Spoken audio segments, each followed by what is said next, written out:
上个视频介绍如何泡发鹿茸菇，本视频介绍如何挑选鹿茸菇及与茶树菇的区别。一、颜色，上面偏灰，菇角偏白或白色，整体灰白色且均匀，没有流熏，单条重0.9克。二、伞的大小，伞开适中，伞开的太大，熟过头太老了，口感和营养价值会下降；伞开的太小，微长成，类似营养不良，口感和营养价值也偏差。三、菇角粗细，菇角越粗质量越好。四、伞段和根的比例，正常的鹿茸菇有菇伞，伞的口感嫩，白色部分的根口感大，根的比例不能太多。五、干度，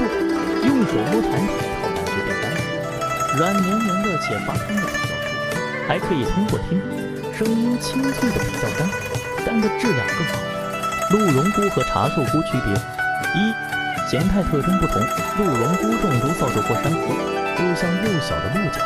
而茶树菇表面平滑，菌孢子卵形至椭圆形，颜色为淡褐色。二、营养价值不同，鹿茸菇含有高蛋白质和多种氨基酸，还含有维生素 B1、B2、C 和 PP， 而茶树菇是含有人体所不能合成的8种氨基酸、葡聚糖、菌蛋白、碳水化合物等营养成分。通过几个视频，相信你对鹿茸菇有更多的了解。谢谢观看，欢迎点赞、评论、收藏、转发。